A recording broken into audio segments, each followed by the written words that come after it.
Atenção, região norte, 39ª Conferência de Escola Dominical, com o tema Até que cheguemos à medida da estatura completa de Cristo, 26 a 28 de setembro de 2025, no Templo da Igreja Assembleia de Deus, em Santana, Amapá. Aprenda com experientes nomes da área de ensino as melhores práticas de educação cristã. Pastor José Wellington Bezerra da Costa, Pastor José Wellington Costa Júnior, Pastor Luci Francis Barbosa Tavares, Ronaldo Rodrigues de Souza, Pastor Elienay Cabral, Pastor Ezequias Soares, Pastor Douglas Batista, Pastor Alexandre Coelho, Pastor Clayton Pomerening, Professora Joane Bentes, além de muitos outros pastores, educadores, psicólogos e pedagogos plenamente qualificados e com ampla experiência na área de ensino. Se atualize e eleve seu desempenho em sala de aula. Multiplique o conhecimento da Palavra de Deus e seja capacitado para exercer com excelência o ministério de ensino em sua igreja. Uma abordagem completa desde pastores e superintendentes, passando pela classe de adultos e até a educação infantil. E também ministrações para a educação com alunos especiais e a classe de discipulado.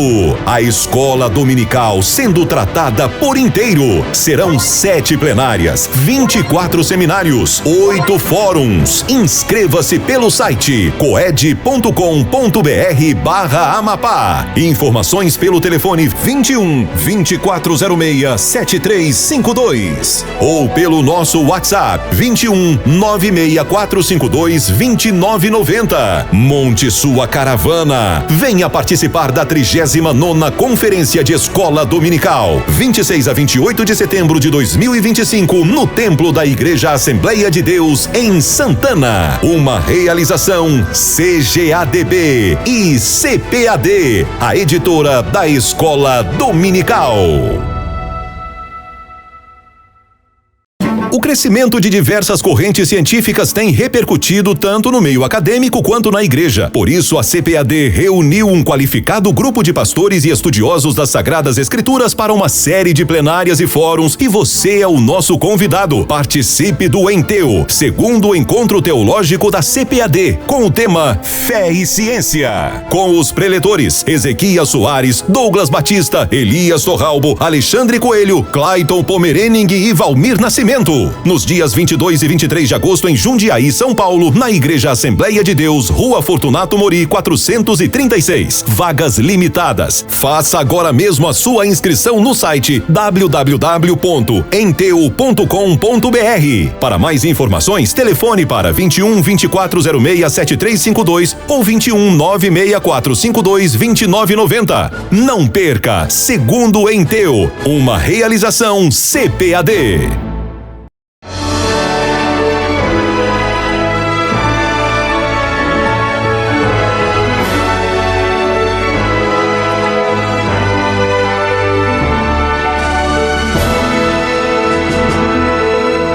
Subsídios. Lições Bíblicas. Jovens. Lição 7. A promessa que não pode ser revogada.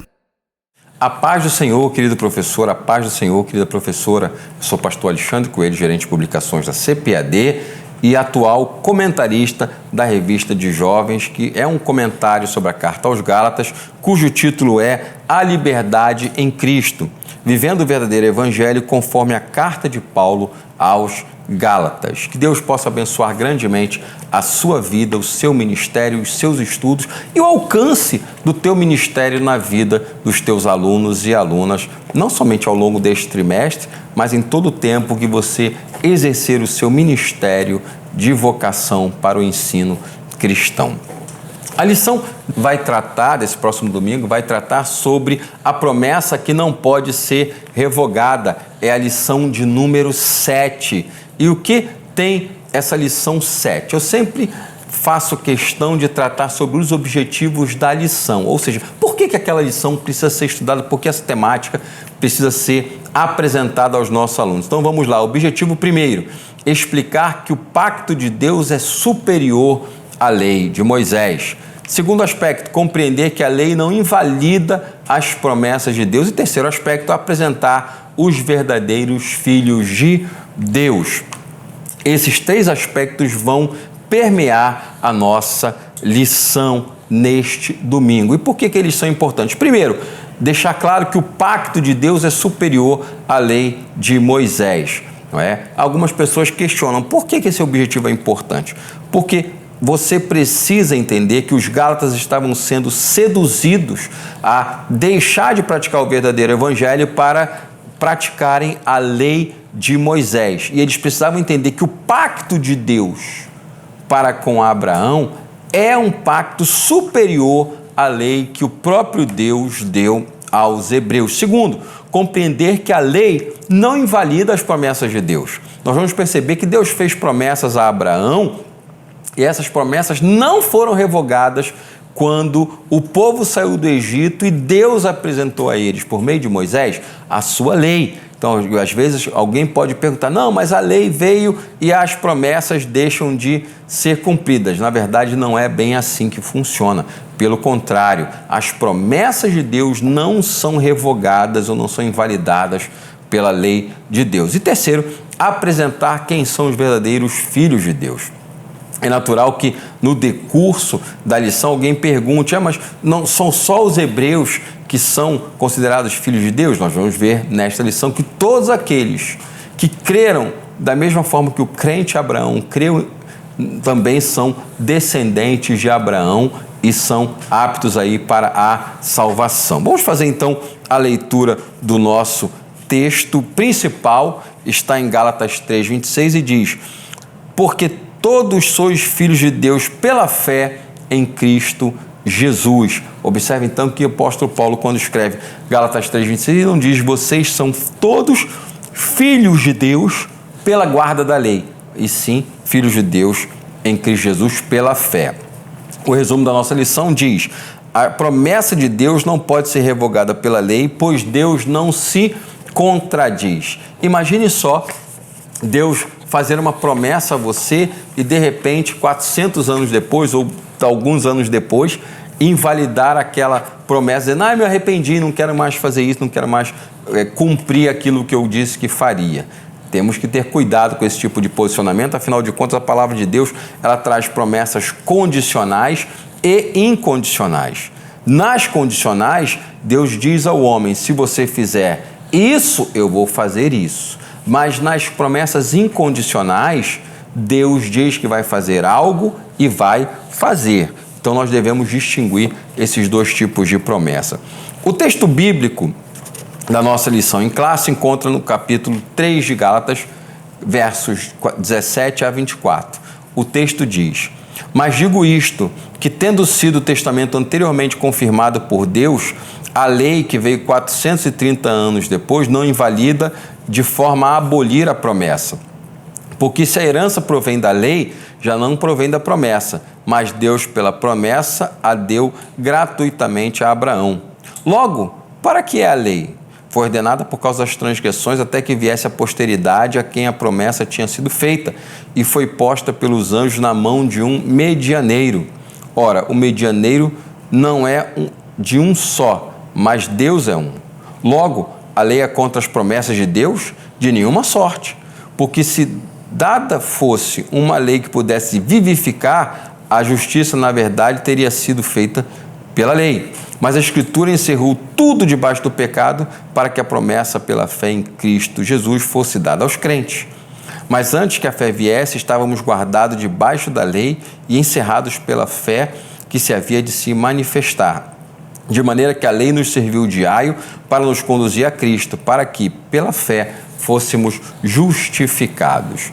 Essa foi a leitura do texto principal da carta aos Gálatas que nós vamos abordar ao longo desse domingo especificamente, desses minutos que estaremos juntos. Vamos lá. O pacto de Deus anterior à lei não pode invalidar o testamento.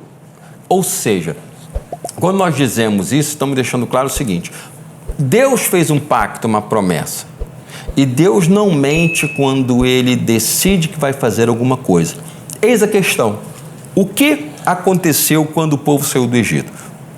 O povo estava acostumado com a escravidão, estavam entrando numa terra prometida, eles precisavam de uma série de orientações para que chegassem ali em Israel como uma nação, como um grupo coeso, para que eles soubessem como viver na boa terra que Deus lhes estava dando. Então, Deus dá a sua lei através de Moisés e por isso o nome é chamado de a lei de Moisés. Aquele que trouxe, como diz o apóstolo Paulo, recebeu dos anjos enviados por Deus e trouxe para o seu povo. Esse conjunto de regras, naturalmente, vai ter guarida ali entre o povo hebreu, vai ser recepcionado pelo povo hebreu, e essas regras são importantes porque a lei de Moisés ela vai gerenciar, vai administrar, vai coordenar a relação do homem com Deus, a relação do homem com o seu próximo e a relação do homem consigo mesmo. Então, essas três dimensões têm uma importância para a lei de Moisés e também para o povo hebreu. E como nós dizemos aqui, o pacto de Deus anterior à lei não pode ser invalidado pelo testamento. Lei e promessa são diferentes. E o texto diz, em ti serão benditas todas as famílias da terra. Ou seja, Deus não fala isso, em ti serão benditas todas as famílias da terra, na lei de Moisés. Deus fala essas frases para Abraão muitos séculos antes de o povo entrar na terra prometida. Então nós devemos levar esse aspecto em consideração. Quando falamos de pacto, é preciso destacar que existem duas palavras em grego que trazem a ideia de pacto. Uma é a palavra sinteke, a outra palavra diateke. Na primeira palavra, sinteke, a expressão ao pé da letra é colocar juntos, onde partes iguais fazem um acordo. Ou seja, quando duas pessoas estão no mesmo patamar, ali, no mesmo grau de importância, aconteciam os pactos, e esses pactos entre pessoas de igual importância, de igual poder para negociar, de igual poder para agir, era chamado de sinteke. E a palavra diateke? Diateke já é um acerto entre partes desiguais. Deus faz um pacto através ali da sua promessa. Observe que Abraão era um homem mortal. Deus é eterno. O que o Abraão poderia oferecer a Deus além da sua crença, além da sua fé e da sua obediência? E Deus decide premiar o patriarca justamente nesse aspecto. E quando falamos de Deus prometendo ali para Abraão todo esse aspecto, nós não estamos falando do sinteke, onde duas pessoas estão no mesmo nível para negociar. Estamos falando de diateke, o que é um acerto, um acordo, uma convenção entre duas partes que são desiguais. Deus, o Eterno Todo-Poderoso. Abraão, um homem finito, um homem mortal, que creu em Deus, e isso lhe foi imputado como justiça. Deus faz um pacto através de uma promessa, ou seja, Deus diz a Abraão, olha, você vai ser pai, em ti serão benditas todas as famílias da terra e eu vou te dar um filho. A tua semente vai ser tão grande ou praticamente incontável da mesma forma que são as estrelas no céu. Esse é o aspecto que nós devemos levar inicialmente em consideração. A herança proposta por Deus não veio por força da lei, mas por força da sua promessa. Observe que o apóstolo Paulo, ele já falou da fé, mencionou a graça de Deus, mas agora ele passa a tratar com os crentes gálatas sobre a promessa de Deus. E essa promessa não foi dada através da lei de Moisés, ok? A herança proposta por Deus não veio por força da lei, mas sim por força da sua promessa. Ou seja, Deus, como eu falei na aula passada, não pode mentir, ele promete e mantém a sua promessa para com Abraão e a sua descendência.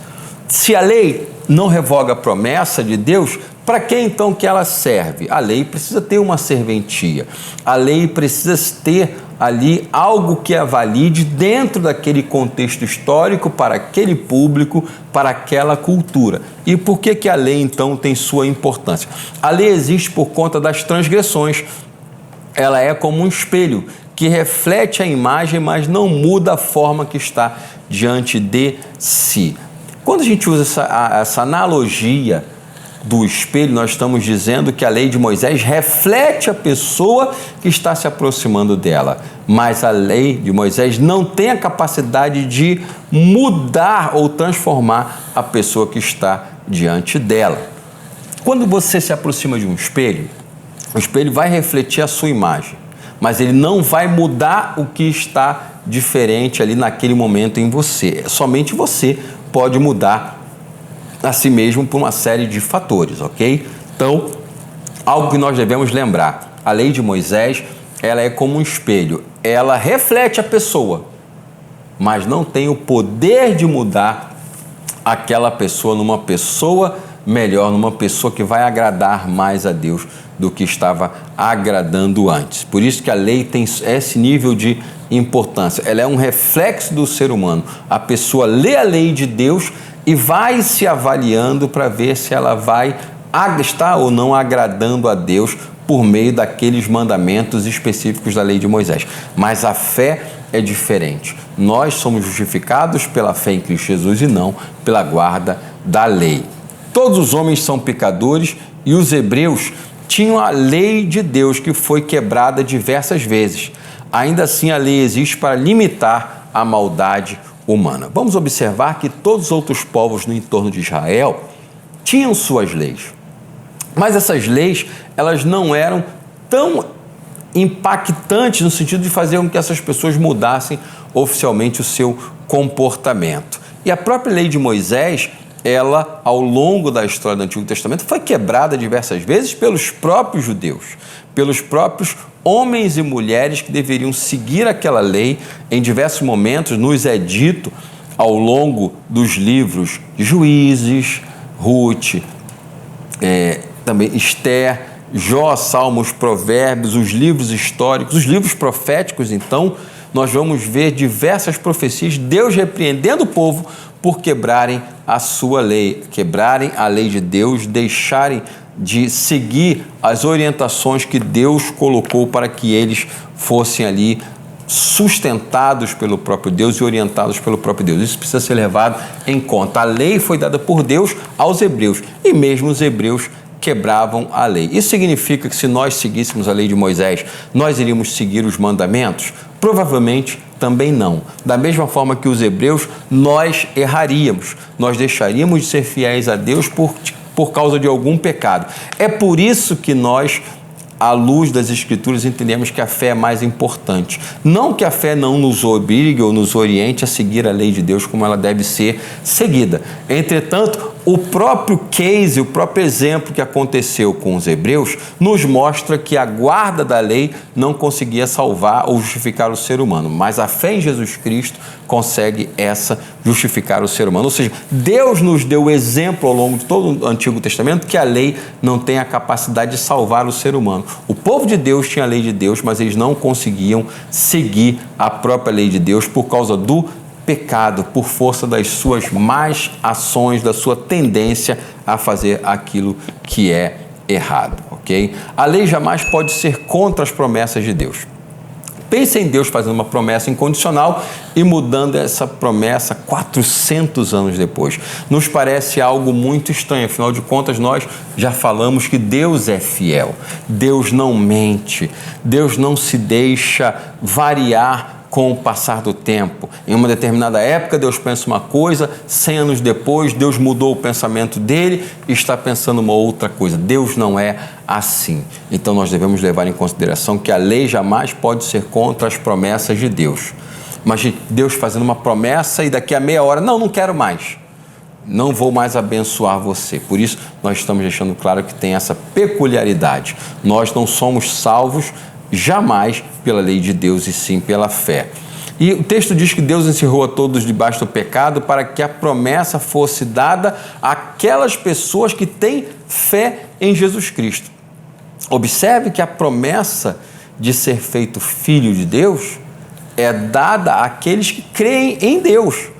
Não é aqueles que fazem as obras da lei, mas aqueles que creram no sacrifício de Jesus. Por isso a gente repete, salvação é uma dádiva, não é uma dívida. E muitas pessoas pensam que ser salvo é você ter uma dívida eterna que nunca mais vai ser paga. Quando a Bíblia nos apresenta a salvação, ela nos mostra a salvação como uma dádiva, como um presente de Deus e não como uma dívida que você precisa pagar para ganhar o coração do Senhor Jesus Cristo. A lei, ela existe como um aio, o servo que levava a criança para a escola. Na cultura grega e na cultura romana, existe, claro, naturalmente, naqueles períodos, a figura do aio. Era aquele servo que conduzia a criança até a escola. E aquele servo, aquele escravo, era responsável pela segurança e pela condução daquela criança até o local em que ela encontraria com seu mestre, e ali ela seria ensinada, seria doutrinada e adquiriria o conhecimento para a vida. Observe, então, quando a Bíblia diz que a lei foi dada como um aio, Paulo está dizendo, a lei ela funciona como, digamos assim, uma analogia. Nem todas as analogias são perfeitas, mas é só para auxiliar o seu entendimento. Pense num batedor militar, aquele homem ou aquela mulher militares que andam de moto guiando um comboio. Eles saem de um determinado local e chegam a outro local. E o batedor é o responsável não apenas pela condução do comboio, mas também pela segurança do comboio. Da mesma forma, o aio era responsável por aqueles que ele precisava conduzir para a escola. Ele levava na direção que caminhava para a escola e também era responsável por proteger naquele itinerário. Entretanto, quando a criança chegava na escola, o aio não precisava mais ficar ali, porque tinha um professor, tinha alguém ali que ia instruir aquela criança a fazer aquilo que agradava a sua família, dentro do aspecto da cultura grega e da cultura romana. E Paulo deixa claro, a lei funciona como um aio, ela tem o poder de nos conduzir. Entretanto, uma vez que nós chegamos aonde Deus deseja que nós chegássemos, nós não precisamos mais da lei. É isso que Paulo está dizendo. E que aspecto é esse? A partir do momento em que o Senhor Jesus veio e nós pregamos a salvação pela fé em Cristo Jesus, não é mais necessário que a lei de Moisés seja trazida ao ambiente do aprendizado, ao ambiente onde os santos estão, ao ambiente onde Deus vai operar. É nesse aspecto que o apóstolo Paulo faz essa analogia, essa consideração.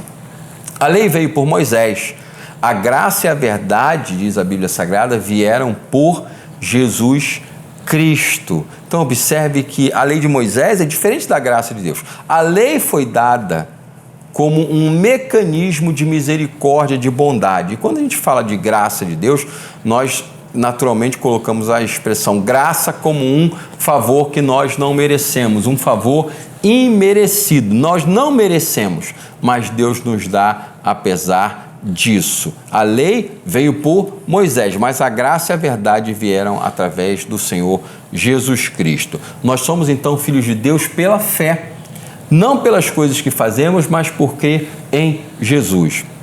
O apóstolo Paulo deixa claro isso porque ele se vê preocupado com o desvio que os gálatas estavam tendo no sentido de buscarem seguir a lei de Moisés para agradar a Deus, para fazer as coisas que Deus pedia que eles fizessem. E afinal de contas, Jesus era judeu, Barnabé era judeu, Paulo era judeu, os primeiros apóstolos eram judeus.